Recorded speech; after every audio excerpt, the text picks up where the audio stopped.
क्या आपने देखा है कि किसी शेयर में अचानक करोड़ रुपए का कारोबार हो गया, लेकिन शेयर की कीमत में ज़्यादा हलचल नहीं हुई?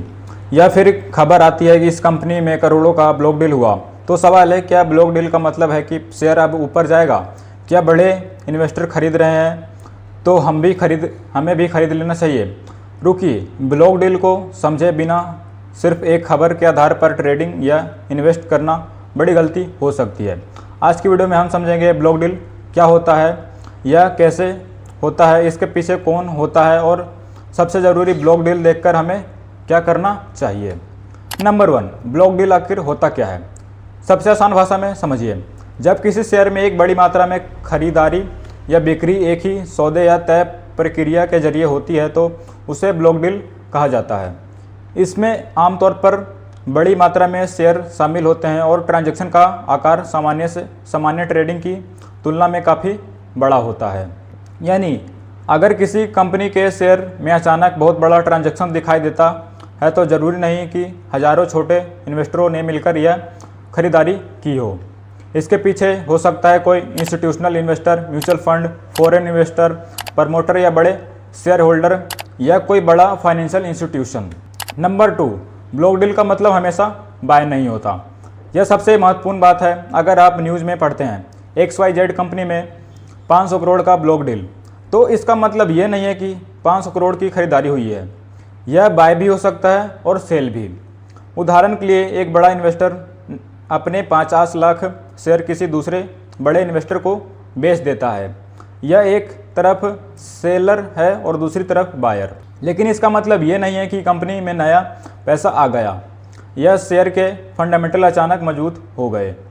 इसलिए सिर्फ ब्लॉक डील की रकम देखकर बुलिश होना सही स्ट्रेटेजी नहीं है। नंबर 3, ब्लॉक डील कौन करता है? ब्लॉक डील में अक्सर बड़े संस्थागत इन्वेस्टर शामिल हो सकते हैं, जैसे mutual fund, FI, FPIs, insurance companies, private equity investor और बड़े शेयर होल्डर। लेकिन ध्यान रखिए, हर बड़ा ट्रांजैक्शन किसी बड़े इंस्टीट्यूशनल इन्वेस्टर की बुलिश सोच का प्रमाण नहीं होता।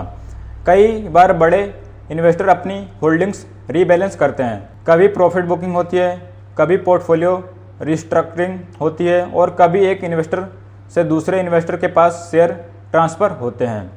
नंबर 4, ब्लॉक डील देखकर शेयर क्यों भाग सकता है? अब आते हैं उस हिस्से पर जिसे ट्रेडर्स सबसे ज़्यादा देखते हैं। मान लीजिए किसी कंपनी में बड़ा ब्लॉक डील हुआ। मार्केट को पता चलता है कि किसी बड़े इन्वेस्टर ने अपनी कंपनी के शेयर खरीदे हैं। अगर इसके साथ ट्रेडिंग वॉल्यूम बढ़ रहा है, प्राइस मजबूत हो रहा है, सपोर्ट लेवल होल्ड हो रहा है और कंपनी के फंडामेंटल भी अच्छे हैं, तो मार्केट इसे पॉजिटिव सिग्नल की तरफ ले सकता है। लेकिन अगर ब्लॉक डील के बाद प्राइस गिरने लगे और वॉल्यूम सेलिंग को दिखाए तो यही सिग्नल नेगेटिव भी हो सकता है। इसलिए ब्लॉक डील अकेला सिग्नल नहीं है। नंबर 5, सबसे बड़ी गलती, बड़े इन्वेस्टर ने खरीदा, मैं भी खरीदूंगा। यही गलती बहुत से रिटेल ट्रेडर करते हैं। मान लीजिए आपने देखा कि किसी बड़े इन्वेस्टर ने कंपनी के 10 लाख शेयर खरीदे। आपने भी अगले दिन शेयर खरीद लिया, लेकिन आपको नहीं पता उस इन्वेस्टर की इन्वेस्टमेंट स्ट्रेटेजी क्या है।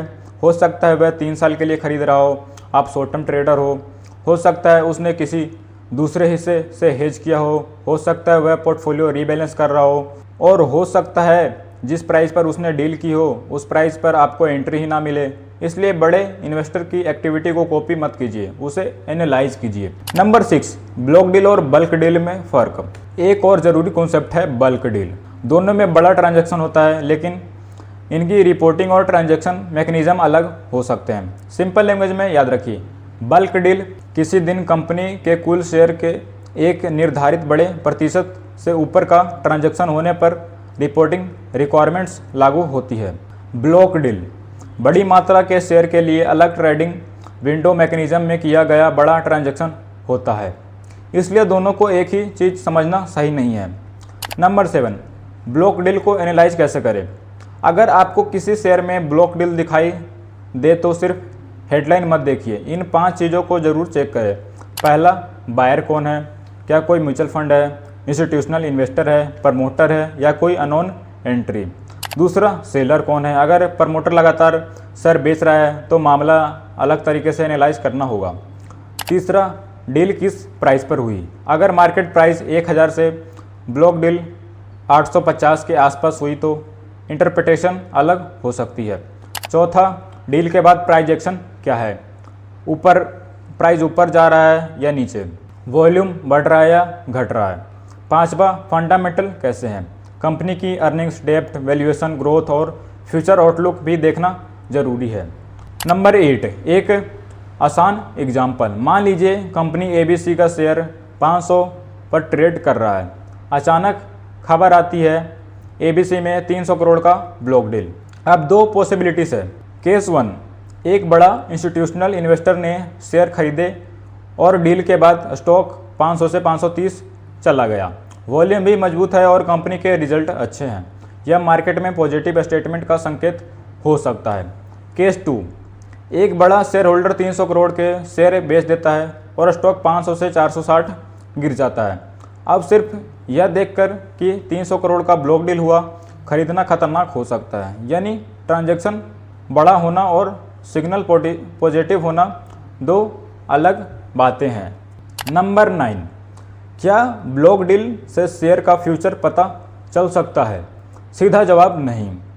ब्लॉक डील आपको मार्केट में किसी बड़े ट्रांजैक्शन की जानकारी दे सकता है, लेकिन इससे यह गारंटी नहीं मिलती कि शेयर ऊपर जाएगा। स्टॉक प्राइस पर असर डालने वाला कई फैक्टर्स होते हैं। Company result, valuation, economic data, interest rates, FIDI flows, sector trend, global market और सबसे महत्वपूर्ण market sentiment.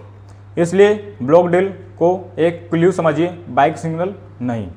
Number 10, retail investor के लिए गोल्डन रूल। जब भी आपको किसी शेयर में बड़ी ब्लॉक डील दिखाई दे, पहले डाटा देखिए, फिर प्राइस एक्शन देखिए, फिर फंडामेंटल देखिए और उसके बाद ही कोई डिसीजन लीजिए।